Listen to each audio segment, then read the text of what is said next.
na escola nós temos uma aprendizagem da poesia, quer dizer, daquilo que eu me lembro, que muitas vezes não nos ajuda a aproximar da poesia. É verdade. Portanto, Tens toda a razão. uma análise muito técnica.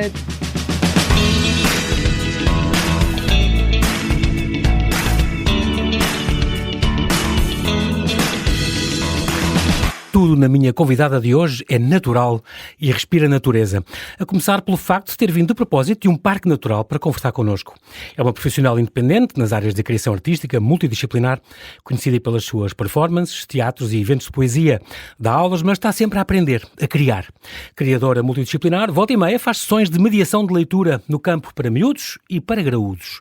Artesã certificada e formada em marketing, criou a Poema, uma marca de cadernos em papel reciclado, cozidos à mão e ateliê de encadernação e restauro de livros. Valoriza a escrita à mão, a leitura em voz alta, as sessões ao ar livre. No Parque Natural onde vive é literalmente uma guardiã da natureza. A única coisa que não é natural é o seu nome, Andresa Olímpio. Já estava à Eu tinha que espera. brincar com isso. Antes de mais, muito obrigado por aceitares o meu convite, teres vindo aqui ao Observador, e de facto este mesmo propósito de Miradair. Tu moras em Miradair, não é? Sim, Miradiar, sim. Na Miradiar Eu é acho a sempre serra mais de interessante Dares e estarmos Candeias. em pessoa, Claro não é? que sim, Do é sempre que- muito melhor, as expressões e tudo. Sim. A comunicação é muito melhor, mas agradeço de especial, em nome também dos nossos ouvintes, teres vindo de propósito para esta conversa, de facto épica, porque tu és uma pessoa extraordinária e com esta ligação à natureza é lindo. Mas de facto, Andresa Olímpio é extraordinário. Porquê? Porquê que os pais te chamaram Olímpio? É o nome do teu pai, o último? É o apelido? É o apelido, sim, do meu Ok. pai. É Então, extraordinário.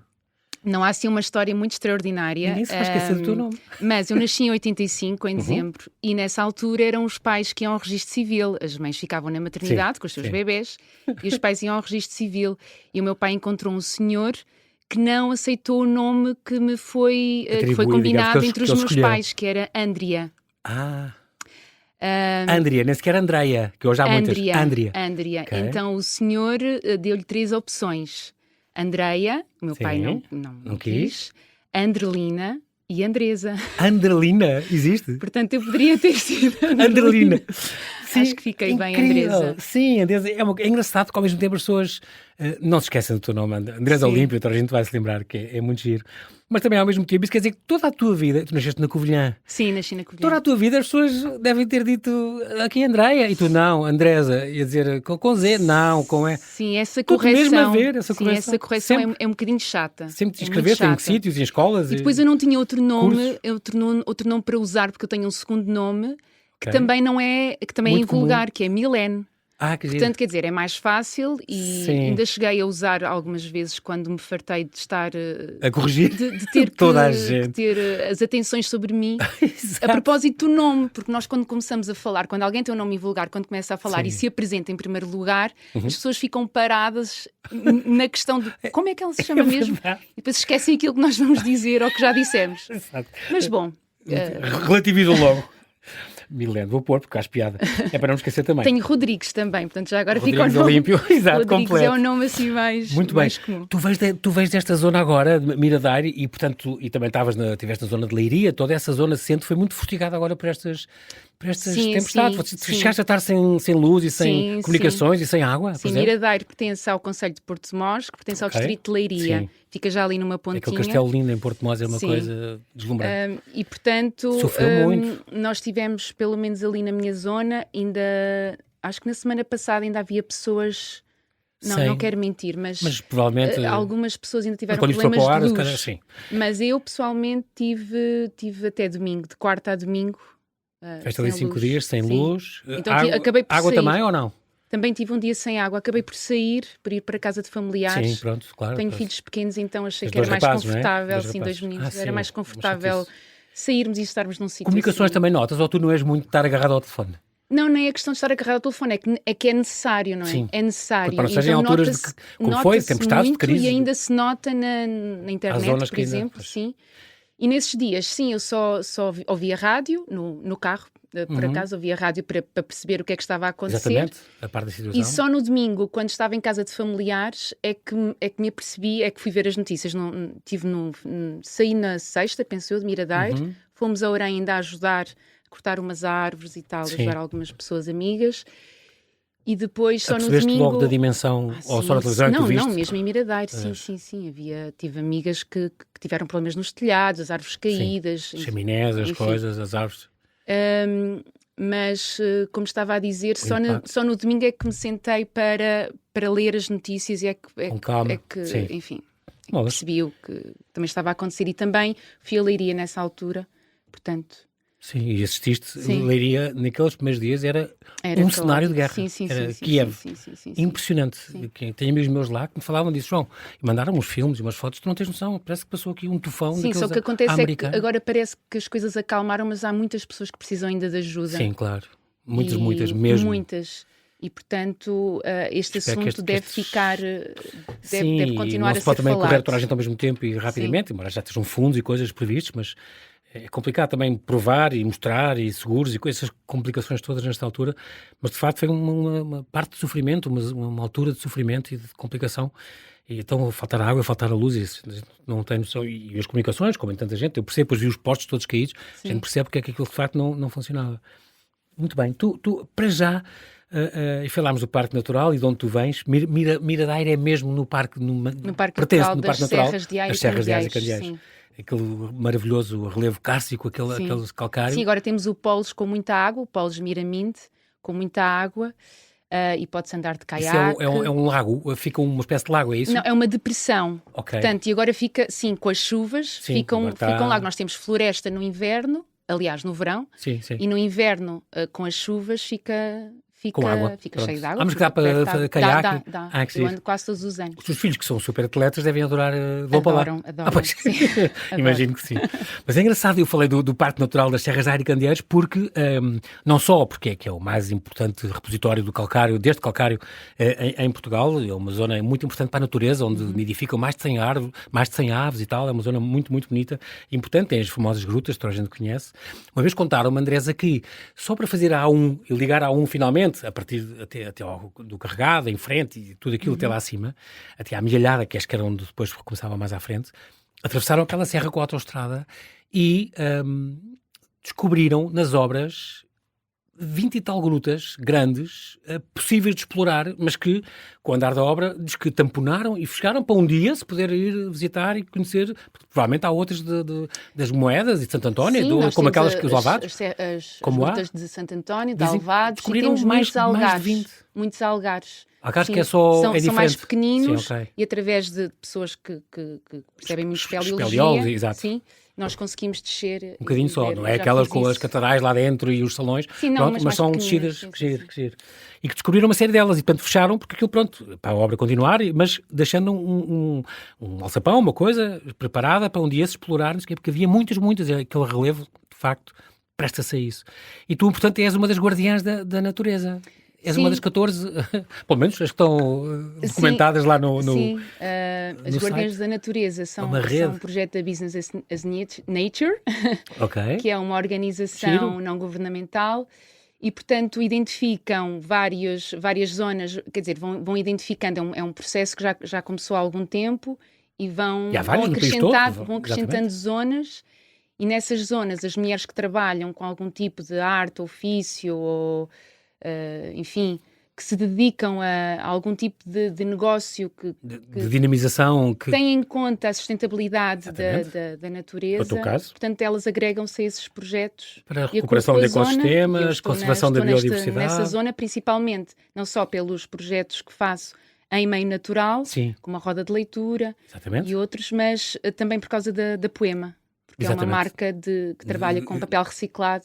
Exatamente. E portanto, uma economia circular muito, o ofício de cozer à mão, não é? De encadernar. Esta educação cívica para contribuir para uma consciência ambiental, para considerar o essencial desta proteção e o cuidado da natureza, isto é muito, muito curioso. A tua parte académica começou em comunicação e marketing, não foi? Sim. Comunicação, gestão de marketing, tiraste esses cursos na Covilhã, na UBI, pronto. Sim, na UBI, depois fiz uma pós-graduação em gestão de marketing, porque trabalhava aqui em Lisboa. Já aqui em Lisboa? Ok. E depois... uma altura em que tu trabalhaste mesmo, a tua parte profissional começou mesmo como consultora de comunicação, técnica de marketing, este género. Sim. Eras freelancer em comunicação e marketing até não há muitos anos. Sim, eu comecei por trabalhar numa agência de comunicação aqui em Lisboa, depois da licenciatura, ali no Campo Pequeno. Depois fui trabalhar para junto do Marquês de Pombal, uma empresa de criopreservação de células estaminais. Bem vida. Depois fui trabalhar para a Sonai, na Vorten Online, e depois saí, porque eu já tinha o intuito de sair de Lisboa. A cidade nessa altura também era mais calma. Sim, hoje irias mais rápido. A partir de 2007. Estive aqui entre 2007 e 2012, salvo erro. Fizeste, entretanto, uma formação em iniciação ao teatro, uma coisa que na escola estás muito chique. Sim, e depois fizeste uma grande formação em fotografia, porque também gostas muito da fotografia. Fizeste esta iniciação à fotografia, esta pós-produção avançada, Page Turner. Aqui a Page Turner é muito importante, já vamos falar dela, porque depois levou-te à poema, não é? E frequentaste a própria licenciatura lá no Politécnico de Matos, chegaste a frequentar umas aulas? Sim, também fiz uma masterclass com o Augusto Brásio e com o Nelson Daires em Torres Novas. Ainda hoje praticas muito fotografia, ou não? Não, agora voltei a uma máquina de 120mm, filme de 120mm, que é a Olga, uma máquina assim muito antiga. E que tem muitos problemas, porque penso que entra à luz, então tem que pôr... tens que vedar tudo muito bem, exato. Mas a mim interessa-me essa relação com a falha, posso dizer, não é? Com o erro. A imperfeição, tão importante. Interessa muito, porque a minha dificuldade com a fotografia, ou quando a fotografia era um meio de expressão, era precisamente essa técnica que me chateava um bocadinho, aborrecia-me um bocadinho essa técnica. Portanto, para se ter algum rendimento, tinha que fazer alguns trabalhos mais... Enfim, sessões para famílias, quer fazer um casamento. Isso era para pagar as contas, não é? Ou seja, mas tu gostavas da fotografia conceptual e documental. Exatamente. Portanto, sim, que me desse a oportunidade de criar uma narrativa e que a câmara, a máquina, não fosse o principal meio de chegar à imagem, mas sim a composição da imagem. Que a tónica tivesse, o foco tivesse na... Foco é a palavra certa, se calhar, estás a falar de fotografia. A parte da composição da imagem, muito bem. E depois tenho aqui diversas coisas que tu apresentaste em 2014, este Lab X, o Laboratório Experimental de Fotografia. Isso foi com a Susana Paiva. Em Coimbra, no Teatro da Cerca, na Casa das Artes e Teatro. Formações mais técnicas e depois formações que tinham a ver mais com pensar a composição ou aquilo que nós queremos comunicar com a fotografia. É uma forma de expressão, uma forma de comunicação que tem a ver também com uma expressão artística. Então é descobrir isso. Porque nós, quando começamos com a técnica, eu tive fotografia. Isto começou porque na licenciatura, Ciências da Comunicação na Covilhã, eu tive um professor, que era o professor Frederico.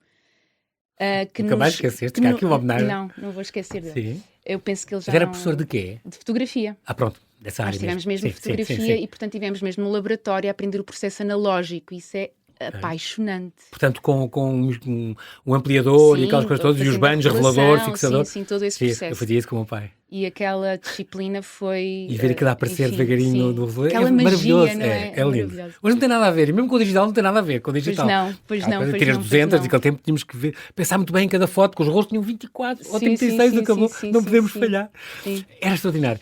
Fizeste também este projeto de fotografia documental Das Cinzas Renasce e fica depois do que resta. Sobre a regeneração da natureza. Isto tem a ver com os incêndios de Pedrógão. Sim, isso foi um trabalho que fiz. Eu fui a Pedrógão depois dos incêndios. Em 2017. Exato, 2017. Quando começou tudo. E depois passei lá algum tempo a fotografar, a conversar com pessoas e... Quer dizer, foi uma tragédia, não é? Foi uma tragédia, aquilo como muito. E depois fui documentar. A tua querida natureza em risco ali, teve completamente a desaparecer, não é? E a matar gente. E como a natureza consegue renascer no meio das cinzas. Aquele verde, o verde no cinza... no cinzento, no preto. É um contraste maravilhoso. É extraordinário, é uma esperança, e eu procuro a esperança, não é? As pessoas procuram sempre alguma coisa, eu procuro a esperança. E aqui a beleza, talvez. Mete esta maquete que tu fizeste para a Feira do Livro de Fotografia de Lisboa. Sim, depois, já com não a coordenação da Paula Rocha. Exato, Paula, sim, exatamente. Ela estava, isto através da Feira do Livro de Fotografia de Lisboa. Há uma Feira do Livro de Fotografia de Lisboa, sim. Há todos os anos em novembro. Em 2017... E também no Photobook Club de Lisboa também apresentaste esta maquete. Sim, apresentei depois. A maquete é um livro que ainda não é, que não é considerado, quer dizer, ele está montado, mas ainda não está finalizado. Ok. Quer dizer, tá bem. Foi cozido, mas era só papel e linha. Eu devo dizer aqui aos nossos ouvintes já, porque eu logo que cheguei aqui, a Andresa já estava aqui assim, mas eu não cheguei atrasada, cheguei hoje. Mas estava com uma agenda, mas estava com uma agenda na mão, linda de morrer, mas tudo com dourado e tudo, e a capa muito dura, tudo aquilo com o tecido e muito bem cozido, sem lombada e vi as costuras todas. E eu pensei, que coisa mais gira, onde é que compraste isto? Eu estava a pensar e lhe perguntar onde é que ela comprou isto. Claro que foi ela que fez. Isto tem a ver, já vamos falar do poema, aqui mais à frente, mas todo este trabalho, este artesanato, com uma qualidade estupenda, nós temos sempre a ideia, quando é a coisa de artesanato, Andresa, é uma coisa um bocadinho tosca, um bocadinho feita à mão, um bocadinho vê-se as máscaras, o marmoreado das folhas todas, e pronto, é natural, também gosto assim, também compro, mas não, este era impressionantemente a qualidade do dourado, a dizer a agenda, não sei o quê. É extraordinário, estava lindo morrer as páginas, a ideia de pôr o mês todo, o calendário do mês, no princípio de cada mês, o tipo de letra, tudo, os caracteres, tudo aquele escolhido com uma grande qualidade, com um grande gosto. E devo dizer que fiquei muito impressionado porque faz um trabalho muito bom, mas também tiveste muita formação também na encadernação, já lá vamos. Mas sabes que eu penso que os livros que são cozidos, não, são colados com cola quente, muitas vezes é que ficam mesmo toscos, porque aquilo é feito com muita rapidez, não é? São livros feitos com muita rapidez. Por causa de quê? Para não secar? Não, porque é uma questão de ser rentável. Ok, sim. Os livros. Tá bem. Nas grandes gráficas. E, portanto, sim, está bem.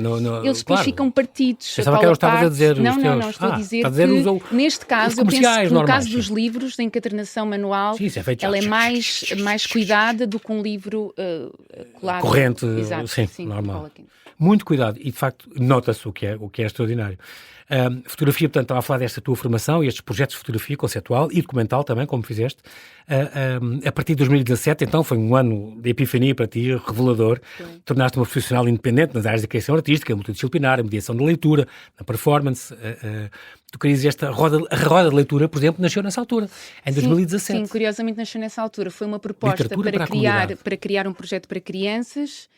E quando estava nesse momento com as crianças a ler, elas pediram, havia um texto e cada uma tinha uma personagem, tinha alguns artefactos para elas lerem de forma diferente e tal, interpretarem uma leitura encenada. Normalmente são poemas? Não era um texto, eram diálogos. Depois, à tua volta, é sempre o ar livre. Estávamos em roda num pequenos jardim. Grupos. E elas pediram-me, depois finalizámos aquilo, e elas pediram-me para ler outra vez. Pediram-me para ler novamente. Então. E eu pensei, mas isto é muito bom, porque as crianças são muito sinceras, são exigentes também. Se não gostassem ou tivessem fartas, sim, exatamente. Já não te pediam. Não podemos fazer outra vez e trocar de personagem. E eu, claro que sim, vamos a isso. Aderiram. E então depois sentei-me a escrever o projeto, a roda de leitura. Muito bonito. Agora como é. Portanto, já para adultos também, faz sessões separadas. Sim. Não sabia que tinha começado para crianças, é muito giro. Com crianças, portanto, é um projeto de investigação e de leitura. Curiosamente eu vou-me ligando sempre muito, as crianças são públicos. Assim Sim, já fizeste mais coisas. Chave, sem que as coisas sejam muito pensadas, mas normalmente as propostas surgem para crianças e depois eu organizo a proposta de forma adapto a proposta de forma que... As crianças não têm filtros nada, portanto o que correr bem... extraordinários. É ótimo. Portanto, a ideia é promover a arte de ler e de interpretar ou sentir os autores, procurando apelar à reflexão e à partilha. Uma leitura em voz alta, partilhada e por vezes encenada, que confere outra roupagem e outros sentidos aos textos e aos poemas. Como é que isto... Para começar, o cenário é muito escolhido, vi algumas fotografias no teu site, é muito escolhido, cada ação tem um tema, ou não? Sim, cada ação é um tema para, para me permitir também ter tempo de investigar, ter tempo e oportunidade, aliás, de investigar a poesia de acordo com aquele tema. Portanto, é um ponto de partida. Sim. E depois eu crio há um conjunto de poemas que eu seleciono para a minha leitura, sou eu que faço a leitura. Sim. Para as pessoas usufruírem dessa leitura. Depois tenho numa caixa vários poemas que coloco para as pessoas lerem. Portanto, as pessoas depois escolhem um poema sem saberem qual é. Claro que depois podem trocar, tiram da caixa. Tiram da caixa. E são elas que também contribuem para a sessão. E leem, e posso dizer que algumas pessoas, muito poucas, que diziam, eu venho só aqui para ouvir e não vou ler, e eu, está bem, mas aqui normalmente toda a gente lê, mas tudo bem, tudo bem. Não há de ser por isso que se vai embora. E não me recordo de ninguém que não tenha lido, porque por causa da energia do grupo. Obrigado. Por causa da energia do grupo, claro. Porque não interessa se lê em baixo ou alto, ou mal, ou bem, ou se enganam, ou devagar, claro ou muito rápido. A beleza do, não interessa, mas do é a experiência e do erro de ler em voz alta, porque nós já não temos isso, não é? Pois não, e faz Quer dizer, nós já não nos reunimos para ler em voz alta. São poucas as oportunidades, a não ser, os clubes de leitura, verdade, talvez nas bibliotecas, mas nem toda a gente tem a oportunidade de ir, ou nem toda a gente está... Muito importante. Está atenta, não é? a esses encontros. Portanto, a roda de leitura é uma oportunidade dessas. Ainda tem um pequeno exercício de escrita sobre as emoções. Um exercício que não é de reflexão, é de escrita sobre as emoções. Já vamos voltar a falar disso. Andrés Olímpio, temos que fazer aqui um brevíssimo intervalo e já voltamos à conversa. Até já.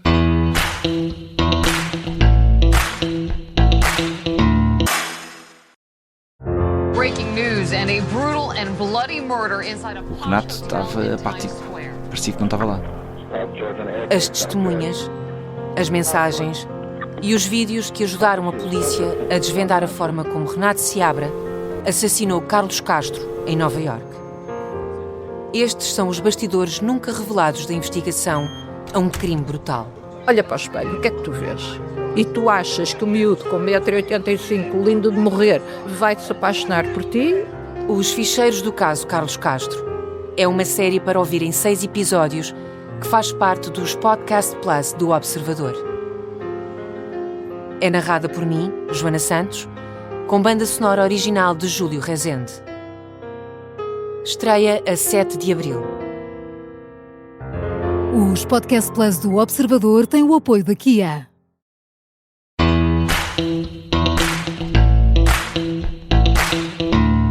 Estamos a conversar com Andrés Olímpio. Ela é guardiã da natureza no Parque Natural da Serra de Aires e Candeeiros e é uma profissional independente nas áreas de criação artística multidisciplinar, mediação de leitura e performance.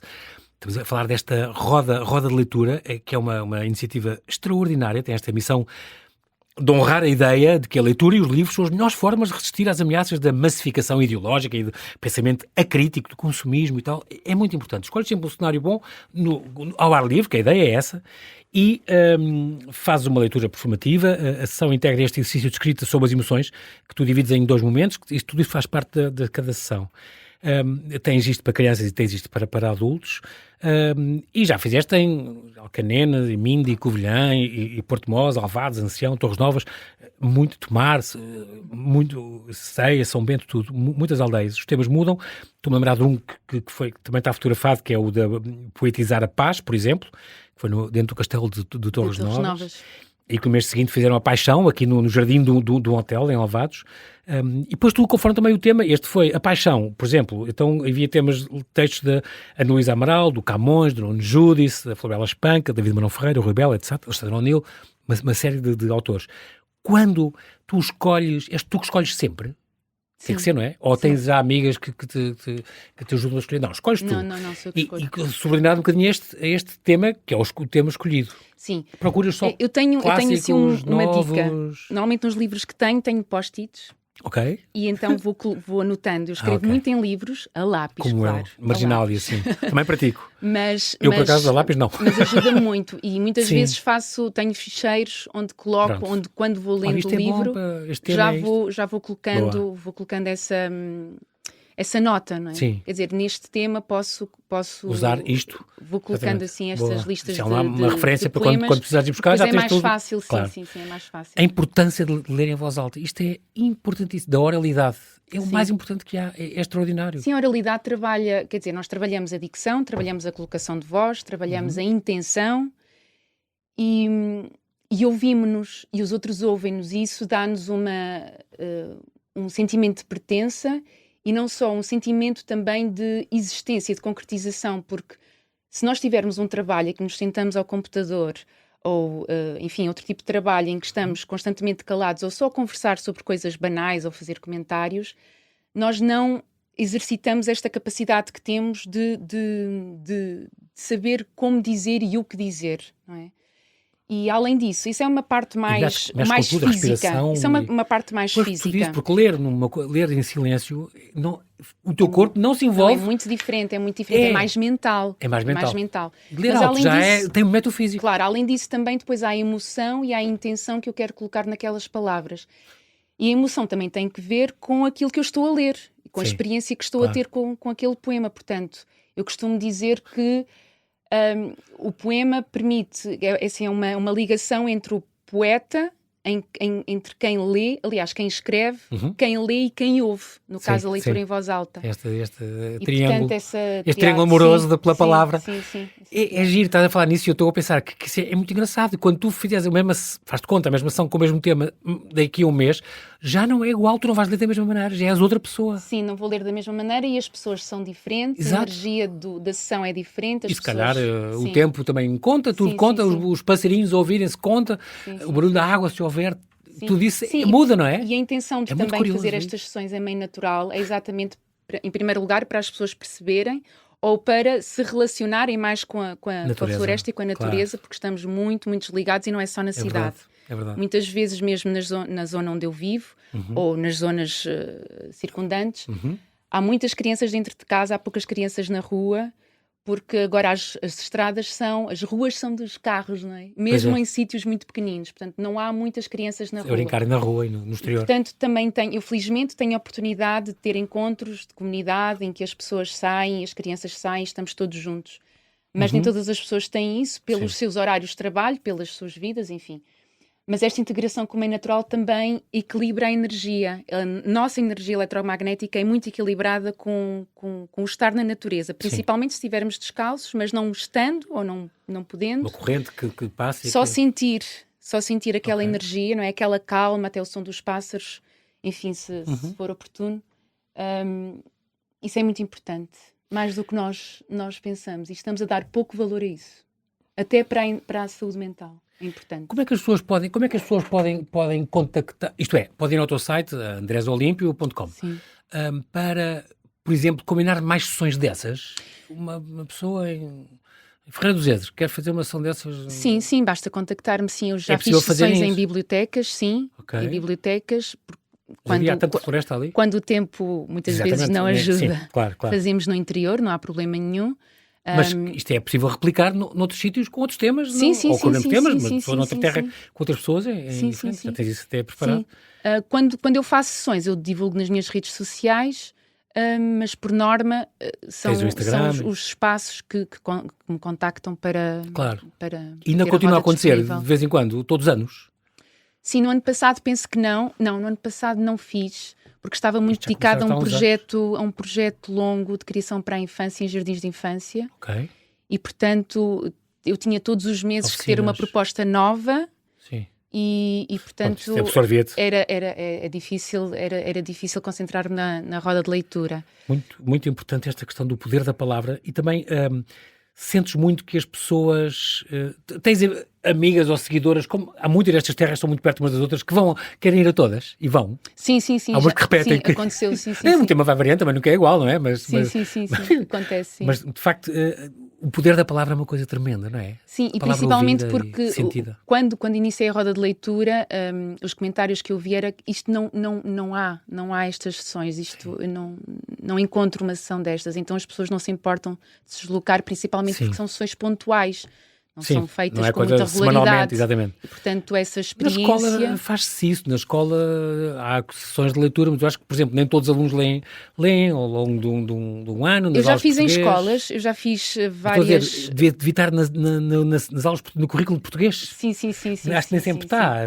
Sim, eu já fiz oficinas em escolas e nas escolas há uma dinâmica, há dinâmicas muito diferentes de acordo com as idades. Sim, claro. Mas nos adolescentes, por acaso, que fiz um laboratório de criação também, a representação da poesia através das artes plásticas, portanto fazíamos vários exercícios de artes plásticas e depois líamos também em voz alta, conversava com eles sobre poesia e cada um deles tinha que escolher um poema ou um verso, principalmente, era preferível um poema, mas bom, ou um verso para depois trabalhar através das artes plásticas e apresentá-lo na biblioteca. Sim. E depois fazer uma exposição coletiva, sim.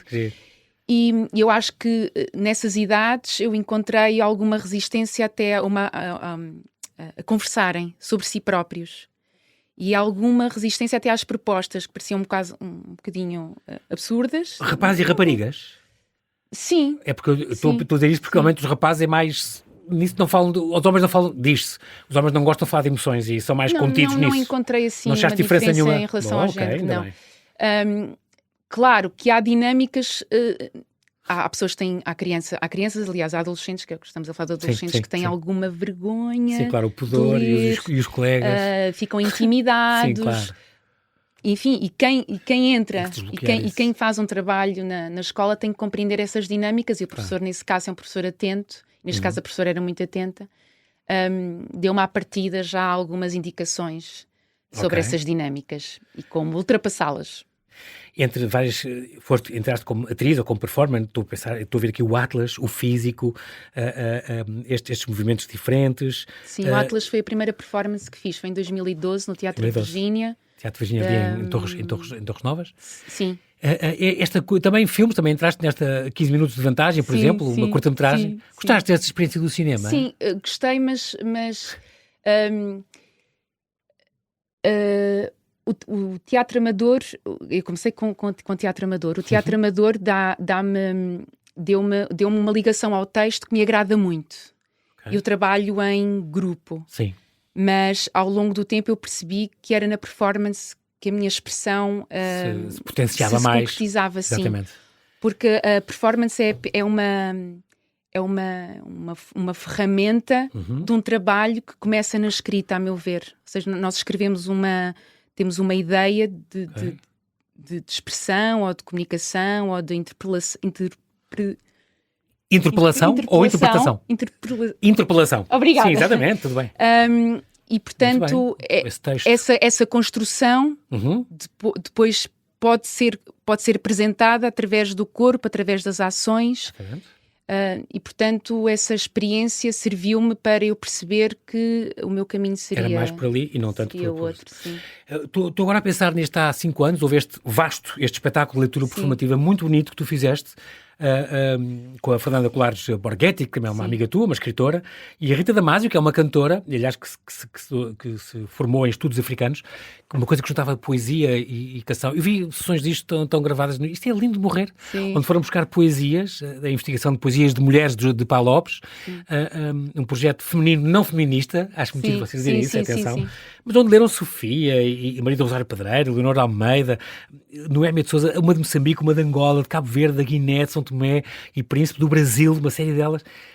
Incrível, porque... E agir também o que vocês levantaram, porque ouvi a falar disto, e, por exemplo, nós íamos teclar à procura de poetisas de Angola ou de Cabo Verde, e só apareciam homens. Poesia de Cabo Verde, poesia de Angola, só apareciam homens. Sim, a Rita fez essa experiência. Esse levantamento, que é o área dela, os estudos africanos. Sim, nós dividimos o projeto. A Rita... Mas foi tão bonita, aquelas coisas eram tão bonitas. A Rita também cantou, porque ela foi vocalista dos exatamente, ela é cantora. É extraordinário. E, portanto, nós fizemos a divisão. Eu fiquei com as poetas de Portugal, a Fernanda, que curiosamente conheci na roda de leitura, ela frequentava as minhas rodas de leitura. Okay. Sim. Ela ficou com as poetas do Brasil, porque ela nasceu no Brasil, e a Rita com as poetas dos países Pá Lopes. Dos mais africanos. E ela fez essa experiência de pesquisar na internet alguns poemas, alguns poetas, e realmente eram os homens. Exato. Aliás, nós vimos isso também ainda, quer dizer, na poesia portuguesa, porque... Sim. Os poemas são escritos por homens e, portanto, as críticas são feitas por homens. Os homens é que são os críticos, os ensaístas, etc, etc. Ainda. Claro que estou a generalizar, mas maioritariamente sim, ainda acontece. Reuniram uma série de nomes extraordinários e de facto, dos bocadinhos que eu ouvi, aquilo é fascinante. Mas como diria a Sofia, também gostas de dizer, a poesia é só uma. Portanto, é muito bonito isto.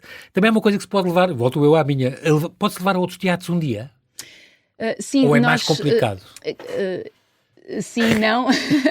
Sim, poderia-se levar, mas nós as três depois tomámos caminhos um bocadinho diferentes e, portanto, juntámos-nos ali para este projeto, aconteceu e depois acabámos por tomar no fundo, a ideia também era desmistificar a poesia, dizer um bocadinho que não é só para eruditos, que não se dirige ao entendimento, mas aos sentidos. Isso é uma coisa tua, são palavras tuas que eu gosto muito. A poesia não se dirige ao entendimento, mas aos sentidos. Por isso é que ela é constituída de uma forma diferente da prosa. Recorre a figuras de estilo, o som, o ritmo, o compasso, tudo isto interessa. Independentemente daquilo que nos ensinam, que aprendemos na escola, e essa é outra questão, não temos de procurar aquilo que o poeta quer dizer. É um apelo aos sentidos e à imaginação. Bom, claro que muita gente pode não concordar. Eu já disse isso foi em 2021. Aqui quero a tua opinião. Foi em 2021. Foi nesta altura, há 5 anos. Sim, quer dizer... Mas eu percebo isto, é bonito. Sim, há várias dimensões da poesia. E há uma dimensão que eu acho que eu quis resgatar com a roda de leitura, ou com esse projeto vasto, chamado Vasto, que é exatamente essa ligação emocional, mas uma ligação emocional que nos permita maior entendimento daquilo que está a ser dito ou daquilo que nós compreendemos, porque cada leitura é uma percepção. Sim. Isto é como as conversas, não é? Claro. Quer dizer, tudo é uma percepção. E na escola nós temos uma aprendizagem da poesia, quer dizer, daquilo que eu me lembro, que muitas vezes não nos ajuda a aproximar da poesia. É verdade. Portanto, tens toda a razão. Uma análise muito técnica, muito... É verdade. Interessa a métrica, interessa não sei o quê, não sei o que mais, o que é que o poeta quer dizer mais ou menos com isto. Exatamente. Mas não ficamos presos. E o poeta, quer dizer, é um ficcionista, não é? Exato. Quer dizer, ele está... Claro que pode falar da sua vida, mas e pode ser que cada pessoa biográfico, mas também pode ser uma ficção, e pode fingir o que deveras sente, não é? E portanto... eu já ouvi isto. Eu acho que é muito importante... Quando se estuda a poesia ou quando se lê a poesia, darmos oportunidade, neste caso na escola, darmos oportunidade da criança ou do adolescente dizer alguma coisa sobre aquele texto. Que ressoa, como é que eu ressoa lá dentro. Exatamente. O que é que eu sinto naquele laboratório que falei há pouco, era isso que nós fazíamos. Ao que vos parecer verso, chamar verso, é isto? Sim. Representação da poesia pelas artes plásticas. Sim, portanto, cada um dizia aquilo que sentia em relação àquele poema que nós líamos, sim. Claro que, obviamente, influenciado pela leitura. Mas, de facto, não seduz quando a gente aprende isso na escola, quando é obrigatório, aqueles programas. Por isso é que eu acho que devias ir às escolas todas, Andrés, e não paravas. Eu acho importante, porque não ficou essa... Por isso é que eu, quando recebo o José Anjos, ou Raquel Marinho, ou o Paulo Condessa, que me disse, tens de convidar a Andresa, foi o Paulo Condessa, que gosto, porque eles dizem de outra maneira, ensinam e sugerem, e isso é muito mais atrativo do que como a gente aprende na escola. Eu não fiquei nada com muita vontade de ler poesia depois da escola, não... Percebes? E eu acho que é tão bonito e encontro as coisas tão giras e adaptadas à pessoa, e depois ir variando. Todos os meus convidados professores costumam falar disso, e é tão importante que é uma pena na escola não ter aproveitado, não ter semeado esse desejo. Eu relaciono-me com a poesia. Eu acho que o que tu fazes é muito importante. Eu relaciono-me com a poesia porque eu na escola eu em casa lia poesia. Eu lia poesia. E portanto nós temos que ler em voz baixa, em voz alta. Sim, claro. Temos que ler, mas nem toda a gente vai fazer isso. Nem todos os miúdos vão fazer isso. Portanto, a importância disso. Passa muito pela leitura em roda. Olha, em roda, em círculo. Está, roda de leitura. Oficinas, estamos aqui a falar das oficinas multidisciplinares, então este projeto de criação de oficinas para a infância é engraçado como tu, é tal da psicologia das emoções e cruza os contos e lenga-lengas e artes, com artes plásticas, isto que fizeste também com o agrupamento das escolas de Alcanena. Com os teus filhos também fazias isto? Lias-lhes poemas? Eu ainda leio. Hoje já são crescidos? Não, ainda gostam? Tem 9 e 5 anos, ainda leio. 9, está bem. Lemos todos os dias. Tá todos os dias, sim. E leio em voz alta em casa. Mas estão miúdos de dar livro, que é extraordinário. São. E muitos desportistas e tudo. Muito bem. Também fizeste, além da curta-metragem que falámos há bocado, teatro radiofónico também, estas 1001 noites. Aliás, há apontamentos deles na Antena 2. A antologia de mulheres esquecidas, com um coletivo que foi gravado ao vivo e há certos que estão na Antena 2, é muito curioso. Esta performance oficina, Como Nasce uma Cor, mas eu não vou ter tempo de falar disto. Este Alcanena Walking Festival ainda existe e continua a existir. Existe, todos os anos, sim. Qual é a ideia deste festival? Assim, em 2 frases. Nós temos 2 minutos para falar dos livros. No Concelho de Alcanena, todos os anos, uma freguesia é ocupada. Ok. E, portanto, há uma programação da Câmara Municipal de Alcanena. Mas tem a ver com os títulos naturais. Convida artistas, enfim... pessoas para fazer atividades com crianças ou... Tu chegas a fazer oficinas de criação de tintas naturais e comestíveis, isto é verdade? Ou aconteceu uma vez só? Isso é uma performance oficina, ou seja, foi uma proposta, foi-me pedido através de foi-me proposto um tema e depois eu criei uma performance com a oficina. Exatamente, isso é muito giro. Como Nasce uma Cor. Muito bem, em 2019 nasceu esta poema Handmade Books and Arts. Aqui tens aqui um mail. Olá, @poema.pt. As pessoas que se puserem este mail vão para lá e podem pedir, ter um livro para restaurar, gostava de ter uma agenda personalizada. Pronto, ok. Portanto, www.poema.pt, também está lá tudo. Uma marca de cadernos, portanto, em papel reciclado, cozidos à mão, e que também inclui um ateliê de encadernação e restauro de livros, que é ali em Miradair. Tudo começou então com este workshop do Peixe Tana, tu falaste quando eu estava a cozer a minha maquete, na parte final, né, tinha que apresentar já a maquete na Feira do Livro de Fotografia, quando eu estava a cozer, eu lembro-me de parar e pensar, eu adoro isto que estou a fazer, eu tenho que fazer isto, eu tenho que trabalhar com as mãos, eu adoro isto. Tornaste artesã, tu és certificada artesã. Sim, sou artesã certificada, sim, ou reconhecida, como se diz. Sim. Ou seja, temos um cartão, não é? E um número. Sim, ok. O cartão e o número. E portanto, a partir daí estudei. Tem que fazer. Mas tu és, quando pegas nas coisas, pegas a fundo. Tu és maravilhosa nisso, André. És um exemplo extraordinário. Porque é curso de encadernação da Fundação Ricardo Espírito Santo Silva, depois Unidade Curricular de Conservação e Restauro de Documentos Gráficos do Politécnico do Mar, workshops de encadernação por encaixe sem costuras, encadernação clássica em capa dura, serigrafia, reintegração cromática. É extraordinário, fizeste tudo, estudaste tudo, para seres muito boa naquilo que fazes.